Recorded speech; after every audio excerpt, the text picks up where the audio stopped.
Hey everyone, it's Ben Hardy here, and in today's we're going to be looking at the Toyota Camry TRD. Before we get in this video, I want to give a huge shout out and thank you to the Carl Malone Dodge Ram here in Heber for giving me some time with this Camry. I'll include a link to their website in the description down below so you can check out what they have currently. Also include a link to my car buying guide. Let's get into it.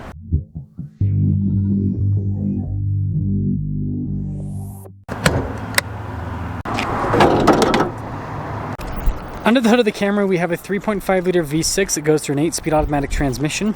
It puts out 301 horsepower and then 267 pound-feet of torque. So before we move forward with this review, I do want to mention if you want to see more videos just like this, then I recommend you subscribe because I post content every single day. So when it comes to looks, the Camry TRD is kind of crazy with certain elements. So the hood is normal for this generation of Camry, and this generation of Camry had pretty aggressive looking headlights. But what's not normal is the front end. So you can see you've got the little red striping there, but yeah, super aggressive, especially with the opening there on the front. I mean, again, this is a Camry, and it just looks so incredibly aggressive. And that continues around the side.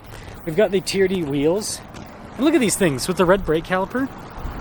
That's also just crazy looking on a Camry, and this is where you can see the red striping better. It's also on the side skirt. Yes, this has side skirts. A Camry has side skirts. And then it's kind of cool with the roof being all blacked out. Look at that. I think that's pretty fun looking. And then you can see the ground effects here in the rear as well. You have the two exhaust tips there on the back, of course the TRD badge, and the big thing is the spoiler. Look at this thing. Again, this is on a Camry. And they basically put like a little race car spoiler on it. I mean, it's a good looking car. It's just kind of humorous that they have all this aggressive body kit on what is ultimately like an economy car in a lot of ways. And then inside, it's actually more basic here in the door panel with materials, but what's cool is the seats. So you got like the red seat belts, you got the red pattern there on the seats as well. And then up front, same thing with the material use being a little bit more basic here, but with the seat having that cool trim. And then it says Camry TRD there. And you got like red stitching on the dash. And then if I actually pop in, look at the gauge cluster, it's mostly red. And listen to that, listen to this. It's a Camry. That is a Camry and it's got an exhaust. So funny. But yeah, this is when Toyota had a slightly more, well, still tablet-like, but smaller infotainment system in their cars, right? And then you can see we've got the single zone climate, and you got cool red here on the shifter. And then you got your drive modes, including the sport mode here. But this is kind of like a Camry XLE, I would call it, in terms of kind of like the material use and a lot of the equipment, maybe even lower than that. But I mean, it's still a nice place to be. It's just a little more basic. Oh, I forgot to mention TRD there on the headrest, which is cool. Anyways, brand new, these things were like just over $30,000 for what is ultimately a factory Camry race car in a lot of ways. And this one's got about 16,000 miles on it. Anyways, let's take this thing out and see what Camry TRD means.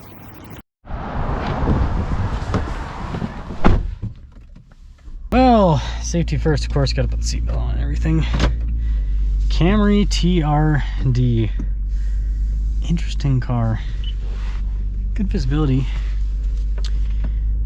But this is a car that'll probably never exist again. I don't know. I mean, I could see Toyota maybe bringing this back, but at the same time, the new Camry is a hybrid only, and it's not lackluster with the power, but I mean, it's only got 232 horsepower. So like this was already, I remember when when this first came out and I reviewed it, it was kind of a little bit of a laughing stock in a way, because it's like, come on, 300 horsepower and you're putting this crazy spoiler on it. And so if they put this body kit on a 232 horsepower car, yeah, I don't know about that. I don't know about that. Aside from that, let's see how it actually drives. I hate this turn here. It's blind. You got all these cars in a line. Blind turn, not the funnest. Smooth. I forgot how smooth this was with the 8-speed.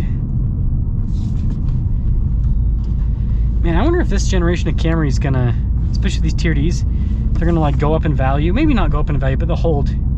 So I've noticed with Toyotas, some of the older stuff that's like the older FJ cruisers and everything that are kind of more iconic, those have, you know, kind of had a little bit of appreciation. But it seems like for the most part the Toyotas they just hold. They don't really go up in value. They just stay pretty close to what they were brand new. Which, I mean, not a bad deal for people that buy them brand new, because it's like, I mean, with a lot of these modern cars, you buy them and you drive off the lot and then you lose buckets of money to depreciation. But then it's like some of these Toyotas, you buy them, you drive them for a few years, put a bunch of miles on them, and then you go and you sell it and someone pays you what you paid for it. And it's like, what? Stonks. But with cars, right?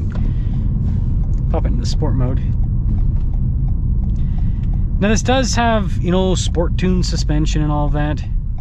What I'll tell you in terms of what you feel driving it is it just feels a little bit firmer compared to what the Camry normally feels like. So that's kind of a difference there. Other than that, it's still very comfortable. Super smooth. And the V6, I forgot how good this powertrain is. Man! So here's the problem. Most of my job is just reviewing the newest cars. And that's why I've actually started to review some of these pre-owned cars, to give me a kind of a mental note. Because if you haven't driven, like I haven't driven one of these in probably well over a year at this point. But yeah, just give myself a mental note of, oh, how does that stuff drive again? And my goodness, I've forgotten how well the cars from just a few years ago drive compared to the newest stuff. When I talk about from a few years ago, I'm talking about when it was designed, right? This generation of Camry is, you know, pretty old. And it's like, man, they just engineered this so well. And the new Camry's not bad, but this is just like a full-blown luxury car, and it's actually pretty fun to drive. It's got good power. It sounds good too. Gosh darn it. Man, that's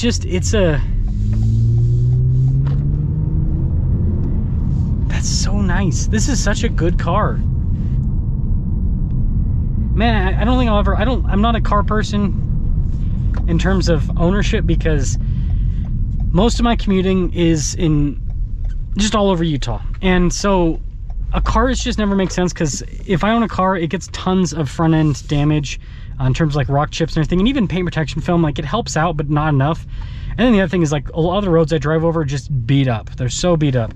So this never works for me. But if I did buy a car, man, one of these Camrys with this generation would probably be the car to go for, because like I said, the new stuff is not bad. It just doesn't drive like older stuff. And this isn't that old. This is a 23. But I don't know what happened with automakers. It's like, it seems like every single, like, this was the thing with cars. It seemed like they kept getting better, and now it seems like they're just getting worse. It seems like we've hit peak car. I would say, you know, in terms of how I would rank it, the best supercars are the early 2000s, late 90s, right? You look at like the most iconic supercars, and it's all from that era. And that's because that was when cars had crazy, you know, modern performance, but they still had manual transmissions with supercars back then. And so it's like, you'd have cars with 600 horsepower mid-engine, like, you know, think Carrera GT, 600 horsepower mid-engine, V10, manual transmission, craziness. Sports cars, I feel like peaked out around like the time the Shelby GT350 came out, so like mid 2010s, right? Because that's when you still had manual transmission, big power, with sports cars, and not so much fancy tech. So they still felt kind of analog in a way. Like, drive a GT350 and understand what I'm saying. And then trucks and SUVs, and then like regular cars like this. So I'd say regular cars like this probably peaked out, some of them in the early 2000s, some of them in the 2010s, just depends on the car. But then with trucks and SUVs, I think that those are kind of like they're falling off, because we've got really cool stuff like the Raptor R right now and all that kind of stuff.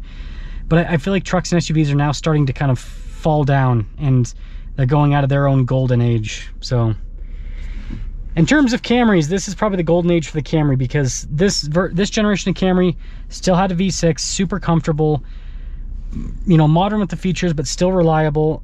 And then it just drives so well. It really does drive so well. So let me know what you guys think about the Camry TRD. But I think this is a car that's stupid enough. A Camry with the body kit is going to be holding its value for a very long time to come.